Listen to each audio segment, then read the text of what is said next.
오늘 사건 끔찍합니다. 굉장히 잔인하고 끔찍해요. 직접 장애인 남친을요 팬티바람으로 베란다에 감금을 합니다. 참고로 영하 8도까지 내려가는 2월달의 추운 겨울이었습니다. 그런 다음에 3단봉으로 마구 때립니다. 그 정도로 그친 것이 아니고요, 담뱃불로 피해자의 맨살을 지집니다. 식칼로 피해자의 머리를 때리기도 했고요, 피해자가 실신하면 몸에 물을 뿌려서 깨어나게 합니다. 그런 다음에 티타늄 3단봉으로 또 피해자를 때려요. 심지어 이때 팬티바람으로 8일간 베란다에 갇혀 있었던 남자는요 밥도 거의 먹지 못했습니다. 아니 도대체 왜 여자는 이렇게 남자를 고문하다시피 한 걸까요? 더 놀라운 사실은요, 무려 여자가 남자의 아이를 임신하고 있는 상태였다는 겁니다. 그러니까 남친의 아이를 임신하고 있는 상태에서 애 아빠 될 사람에게 저런 잔혹한 행동들을 한 거예요. 그럼 도대체 왜 이런 행동을 했는지 그 이유를 알아보겠습니다. 안녕하세요, 변호사 상훈이 형입니다. 이 끔찍한 사건 어떻게 시작되는지부터 말씀을 드려볼게요. 2021년이었습니다. 중고거래 사이트를 통해서 두 사람이 만나게 되었어요. 남자는 지적장애 3급이었습니다. 나이는 30세였고요. 열흘 만에 사귀기로 합니다. 그리고 모든 게 초스피드로 이루어지는데요, 며칠 후에 동거를 시작해요. 서로 굉장히 마음에 들었던 것 같습니다. 그래서 사실 둘은 결혼을 안 했다 뿐이지 사실혼 관계에 있었습니다. 동거를 했고 여자는 남자의 아이를 임신한 상태이기도 했죠. 그런데 문제가 생깁니다. 여자가 남자를 계속 의심하는 거예요. 남자가 외도를 한다는 생각을 합니다. 그래서 남자를 감시하기 위해서 홈 CCTV를 설치하기도 했어요. 그런데 남자는 그런 적이 없으니까 외도를 안 했다고 했겠죠. 그러니까 여자가 굉장히 화가 납니다. 자기를 무시하고 거짓말한다고 생각을 해요. 여자의 생각은 이랬다고 합니다. 지적 장애인의 불과한 피해자가 피고인을 임신시켰음에도 외도를 하고 사사건건 거짓말하고 있다, 뭐 이런 생각을 했다는 거죠.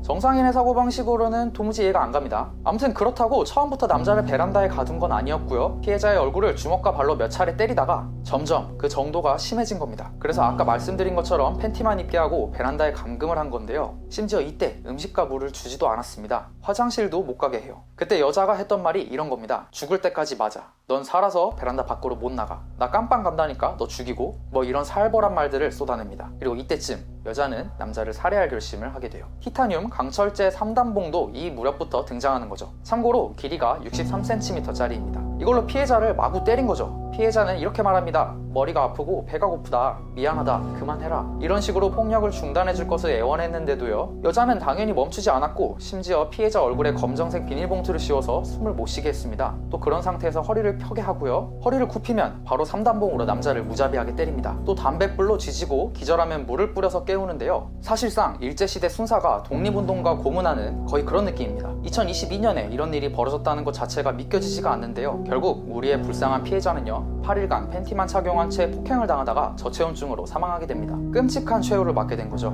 이렇게 살해를 하고 여자는요 베란다 구석에 쓰러져서 사망해 있던 피해자의 사체를 옷가지로 덮어서 보이지 않게 합니다. 그리고 그대로 방치를 해요. 그래서 경찰이 올 때까지요 사체가 부패 상태에 이르렀음에도 불구하고 이를 유기합니다. 이 사건이 특이한 점은요, 중고거래 사이트를 통해서 둘이 만났다는 것도 그렇지만 한 달도 되지 않아서 교제하고 동거하고 결국 임신까지 한 연인관계라는 겁니다. 모든 게 굉장히 급속도로 이루어졌다는 거죠. 또 피해자의 사체를 국립과학수사연구원에서 감정했는데요, 부검을 해보니까 둘력 손상을 입은 상태에서 저체온증에 의해 사망했을 가능성이 우선 고려된다, 뭐 이런 판단을 합니다. 또 추가로 이런 소견을 밝혀요. 정상인이 영상 5도에 장기간 노출될 경우 의식과 장기의 기능이 서서히 저하되면서 사망에 이를 위험성이 높다, 그게 법의학적인 상식이라고 합니다. 그런데 피해자는 극도의 폭력을 당했는데 심지어 밥도 먹지 못한 상태에서 8일이나 최저 영하 8도의 온도를 견디면서 베란다에 갇혀 있었다. 그렇기 때문에 사망했을 확률이 더더욱 높아졌을 것이라고 추정합니다. 그렇다면 여자는 어떤 처벌을 받았을까요? 여자는 1심 재판에서요, 살인은 인정한다, 그런데 사체 유기는 한 적 없다라고 얘기합니다. 사체 유기를 부인한 건데요, 두 가지 이유를 말해요. 첫째로 내가 그 시체를 매장할 법률상 의무가 없다. 그리고 두 번째로 난 경찰에 자수했으니까 사체 유기의 고의성도 없다, 뭐 이렇게 말을 해요. 그런데 법원은 피고인의 이 두 가지 주장을 전부 다 배척합니다. 여자가 자기는 사체를 매장할 법률상의 의무가 없다고 했잖아요. 법원은 둘이 사실혼 관계에 있었기 때문에 피해자의 사체를 매장할 의무가 있다고 반박해요. 또 여자가 자수를 했다라고 말한 부분에 대해서 법원은 이렇게 말합니다. 비록 범행을 자수하긴 했지만 범행을 저지른 뒤 한 달이나 지난 시점이었고 자수한 이유도 언니로부터 자수를 권유받았기 때문이다. 그렇기 때문에 사체 유기에 대한 피고인의 고의가 있다, 이렇게 반박을 한 것이죠. 그러면서 판사는 여자에게 징역 25년을 선고합니다. 이렇게 선고한 이유는요, 피고인을 잔인하게 폭행했고요, 또 피해자는 지적장애 3급이었기 때문에 피고인의 위와 같은 행위들에 대해서 제대로 방어를 하지 못하는 상황이었죠. 또 무엇보다도 남자분의 유족들이 피고인에 대한 엄벌을 탄원했습니다. 또 남자분이 돌아가신 다음에요, 여자는 남자가 마치 생존해 있는 것처럼 피해자의 휴대폰을 이용해서 지인에게 카카오톡 메시지를 보내기도 했고요, 피해자 명의로 월세를 내는 등 범행을 은폐하기 위해서 계획적인 행동을 하기도 했습니다.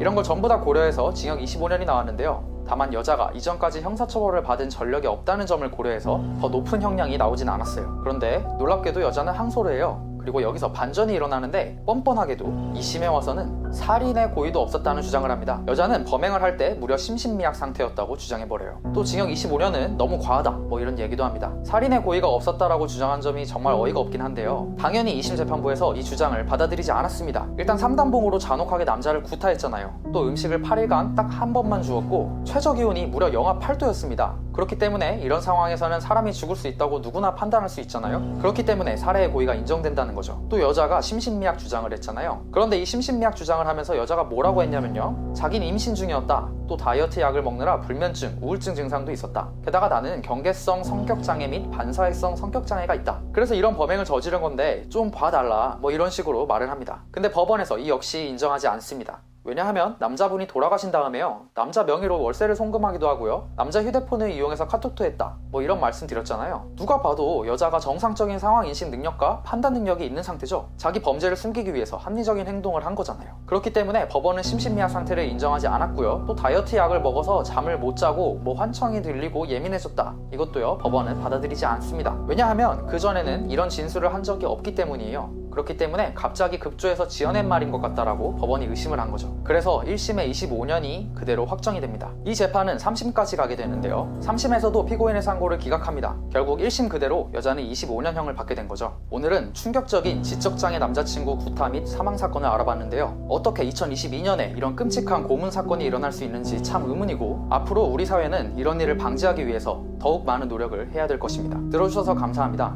변호사 상훈이 형이었습니다.